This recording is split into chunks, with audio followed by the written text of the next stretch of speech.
Hello students, welcome back. तो बच्चे बात करते हैं पोटेंशियल एनर्जी। लास्ट वीडियो में हमने बात की थी kinetic energy. The energy possessed by a body by virtue of its motion is called kinetic energy. Similarly potential energy, here we can define the energy possessed by a body due to its position, और you can say the ability to do work by a body by virtue of its position is called its potential energy। ऐसी definition बच्चे हम अब तक पढ़ते आए छोटी class से कि पोटेंशियल एनर्जी कब होती है, जब बच्चे बॉडी को एक पर्टिकुलर पोजीशन में चली जाती है। सपोज फॉर एग्जांपल हम कहते हैं ए हैमर, सपोज आपने किसी हैमर को उठाया हुआ है, ए स्ट्रेच्ड स्प्रिंग और स्ट्रिंग, आपने स्प्रिंग लिया या फिर कोई एक रबर स्ट्रिंग ली, उसके एक एंड को फिक्स किया, दूसरे एंड को आपने स्ट्रेच कर लिया, तब भी उसके पास क्या है, potential energy. Stretched bow and arrow, आपने तीर कमान लिया है, आपने तीर को लगाया और पीछे खींच लिया है, तब भी उसके पास क्या है, पोटेंशियल एनर्जी है। लेकिन बच्चे यहां पोटेंशियल एनर्जी कहां से आती है? आपने अब तक पढ़ा है law of conservation of energy, energy neither be created nor be destroyed, आप ऐसा पढ़ते हो बच्चे। तो how this energy is generated in a body, कैसे जनरेट हो गई बॉडी, एनर्जी कैसे जनरेट हो गई? एनर्जी कभी भी किसी बॉडी में जनरेट नहीं होती बच्चे, केवल हम पढ़ते हैं कि energy can transform from one form to another form, एक फॉर्म से दूसरे फॉर्म में कन्वर्ट हो सकती है, neither be created nor be destroyed. तो बच्चे पोटेंशियल एनर्जी हम कह रहे हैं कि by virtue of its position, by virtue of its motion, kinetic energy हमने डिफाइन की थी। तो बच्चे एक्चुअल में होता क्या है, सपोज आपके पास ये कोई बॉडी है, ठीक है जी, आप इसको यहां से लिफ्ट करते हो और एक पर्टिकुलर पोजीशन में ले आते हो, तो अब आप कहते हो इसके पास पोटेंशियल एनर्जी आ गई है। कहां से आई है? आपने बच्चे इसको इसकी इनिशियल पोजीशन से लिफ्ट करने के लिए अपनी कुछ एनर्जी को खर्च किया है, आपने अपनी एनर्जी लॉस कर दी इस बॉडी को कुछ लिफ्ट करने में, तो आपने बच्चे जो अपनी एनर्जी खर्च की है वो एनर्जी ट्रांसफर हो गई कहां? इस बॉडी के अंदर, है ना, इस बॉडी के अंदर स्टोर हो गई। तो बच्चे आप कह सकते हो कि when we work on a body and this work is stored in the body in the form of potential energy. जब भी बच्चे आप किसी बॉडी पर कोई वर्क करते हैं, work means energy transfer, energy आप देते हैं, then this work is stored in the body, then the stored energy of a body is called potential energy। Potential energy बच्चे बहुत टाइप की हो सकती है, gravitational potential energy, electrical potential energy, magnetic potential energy, elastic potential energy, और बहुत सारी होती है बच्चे। सबसे पहले हम बात करते हैं ग्रेविटेशनल पोटेंशियल एनर्जी, जो हमारी वेल नोन है।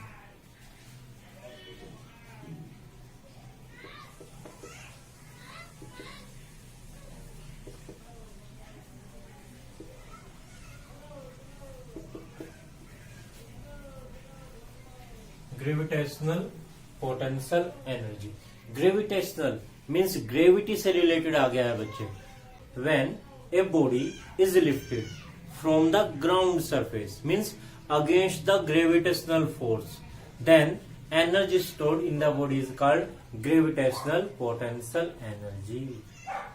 और बच्चे आप कह सकते हो कि the energy stored in a body by the virtue of its height from the ground surface, from the earth surface is called gravitational potential energy।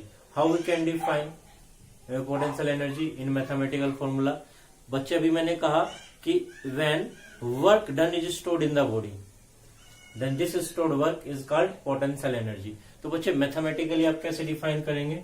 Suppose this is our horizontal means ground surface and a body of mass m is placed on the ground surface where its weight means mg, that is gravitational force by which earth pulls everybody towards its center is working vertically downward, mg vertically downward work कर रहा है।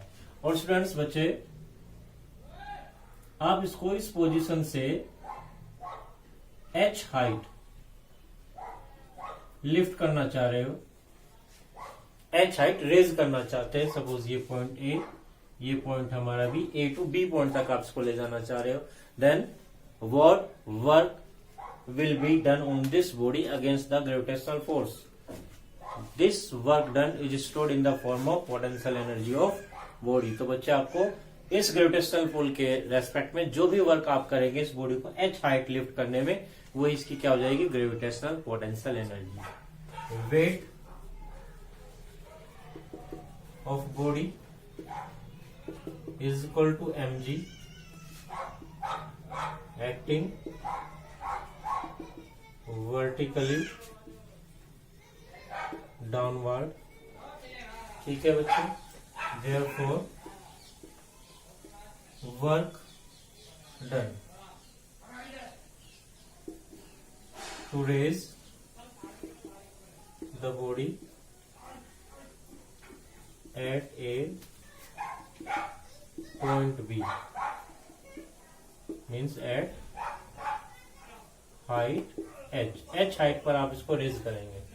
That means work done W equal to force into displacement, ये हमारा formula होता है बच्चे। और ये मैंने क्या कहा था, mg क्या है आपका, gravitational force F, that means W equal to mg height h, d को रिप्लेस कर देंगे।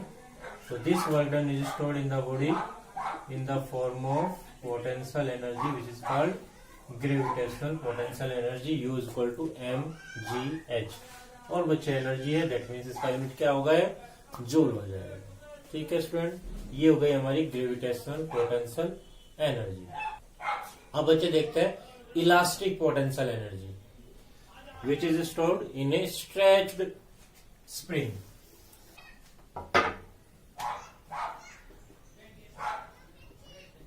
इलास्टिक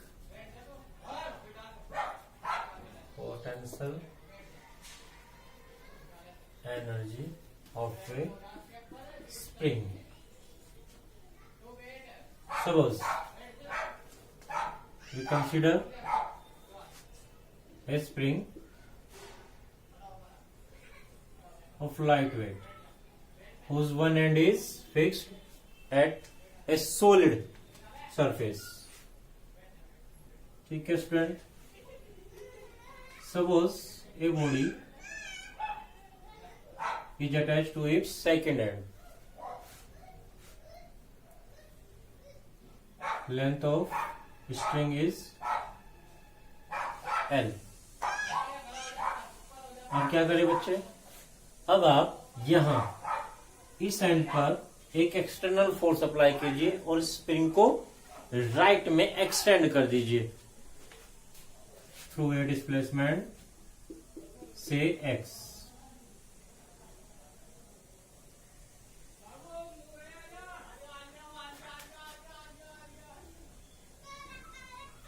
तो स्टूडेंट यहां इस स्ट्रिंग की लेंथ में सपोज एक इंक्रीमेंट आ गया से x लेंथ इस स्प्रिंग की हमारी इंक्रीज हो गई है। तो बच्चे क्या एक्सपीरियंस किया गया है, जैसे आप स्प्रिंग को आउटवर्ड एक्सटेंड करेंगे तो यहां स्प्रिंग के अंदर एक रिस्टोरिंग फोर्स एक्ट करने लगेगा opposite to the displacement which is called restoring force and restore the size of the spring, और स्प्रिंग के साइज को दोबारा से उसी शेप में लाने की ट्राई करेगा। This force is called restoring force, और this restoring force F is directly proportional to the displacement x and against to the displacement आपका राइट साइड में दिखा रहा है, तो ये फोर्स आपको किस डायरेक्शन में वर्क करेगा, उसके अपोजिट डायरेक्शन में। दैट मीन्स यहां हम लगा देते हैं बच्चे माइनस साइन, और F इज इक्वल टू इस प्रोपोर्शनलिटी साइन को रिमूव कर देते हैं, कॉन्स्टेंट हम लेते हैं K, where K is a constant and call spring constant और फोर्स कांस्टेंट। बच्चे इसको फोर्स कांस्टेंट कहेंगे या फिर spring constant. This law is called Hooke's law. इस लॉ को बच्चे हुक्स लॉ भी कहते हैं, ये हुक्स आपने बताया हुआ। अब बच्चे आप चाहते हो कि इस स्प्रिंग की लेंथ में x इंक्रीमेंट किया जाए, तो आपको कितना वर्क करना पड़ेगा, तो उसको आपको कितना फोर्स लगाना पड़ेगा, आपको मिनिमम यही फोर्स जो इनवर्ड लगा हुआ है इतना ही फोर्स आपको राइट साइड में अप्लाई करना पड़ेगा, से F dash. Therefore force required to stretch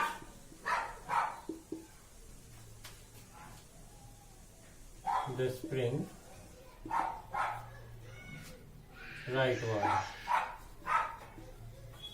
that means F dash is equal to F। लेकिन बच्चे अपोजिट साइन माइनस कर देंगे, क्या आ गया, minus minus plus KX। therefore work done to stretch the spring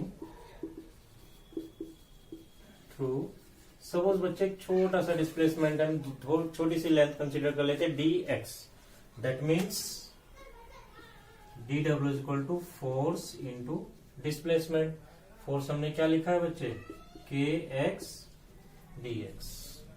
therefore total work done to stretch the length x of the spring, therefore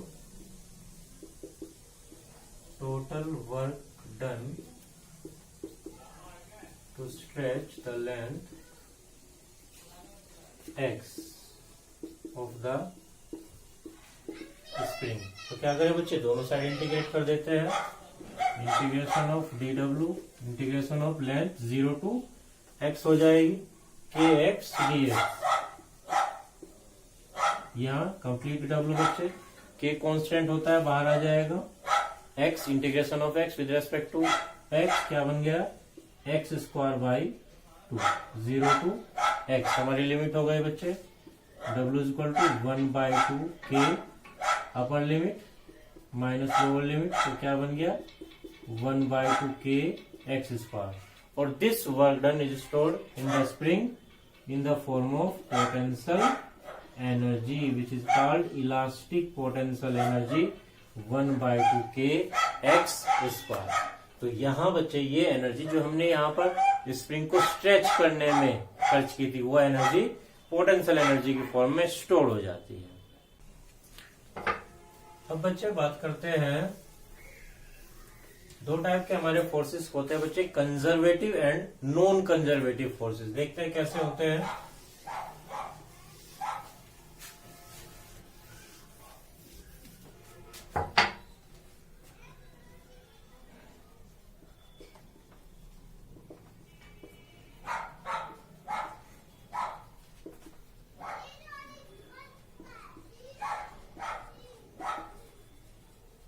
conservative and non conservative force कैसे होते हैं बच्चे, देखिए suppose एक किसी रीजन के अंदर आपके पास दो पॉइंट है, सब ए एंड बी, ठीक है बच्चे। अब आप किसी एक बॉडी को किसी एक फोर्स के थ्रू ए से बी तक ले जाना चाहते हैं by path 1, then work done is W1। Suppose अब आप किसी दूसरे पाथ को फॉलो करते हैं, suppose path 2, work done is W2। Suppose आपने अब कोई और पाथ फॉलो किया, say path 3, work done is W3। If all the work done in all three paths is equal, then the forces acting on the body are called conservative forces. If work done by a force is independent of the path between 2 points, then the force is called conservative force. अगर path आपने बच्चे कोई भी choose किया है 2 points के बीच, एक body को डिस्प्लेस करने में, एक बॉडी के ऊपर वर्क करने में, तो बच्चे वर्क अगर सभी पाथ्स में इक्वल आ रहा है, that means force is called conservative force. देखिए बच्चे, हमने यहाँ वर्क को कांस्टेंट माना है, फोर्स वर्क कर रहा है, फोर्स को कांस्टेंट नहीं माना है, हमने वर्क डन को कांस्टेंट माना है, और कंजर्वेटिव किसको कहा है, फोर्स को। इस कंफ्यूजन से आप दूर रहना बच्चे।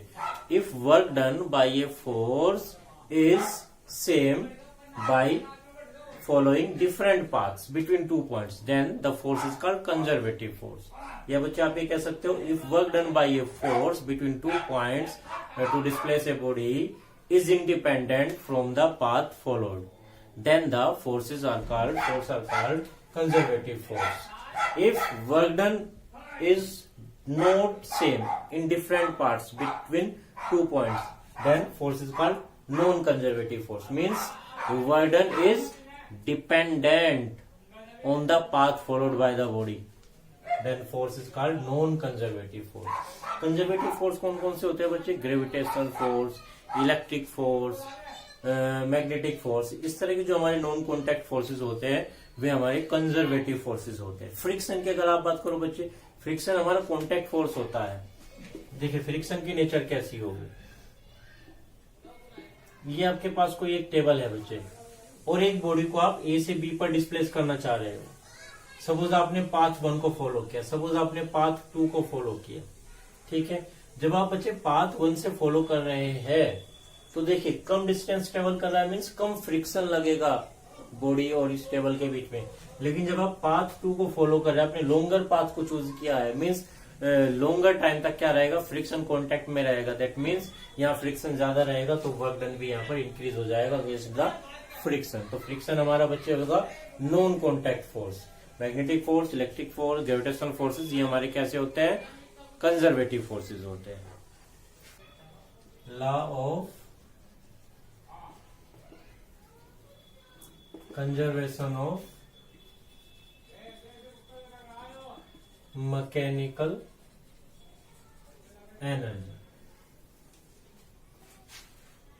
मैकेनिकल एनर्जी मीन्स, मैंने लास्ट वीडियो में आपको बताया था, mechanical energy means energy possessed by a body by its mechanical means material. जहाँ मैकेनिकल वर्ड आ जाता है दैट मीन्स मेटल बॉडी की हम बात कर रहे हैं.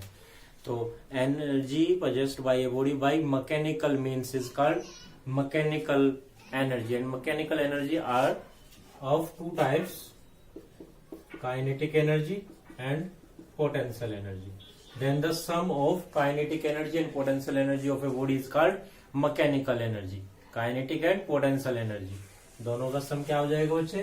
Mechanical energy, total mechanical energy. ठीक है, तो बच्चे conservation of law of mechanical energy क्या कहता है बच्चे?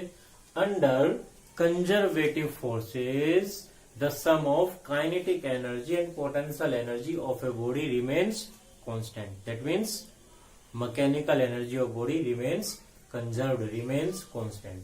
Under conservative forces total mechanical energy of a system remains constant. या फिर आप ये कह सकते हो कि the sum of kinetic energy and potential energy of a body remains constant. ठीक है स्टूडेंट, ये जो conservation of mechanical energy against gravitational forces कैसे कांस्टेंट रहेगा हम नेक्स्ट वीडियो में डिस्कस करते हैं.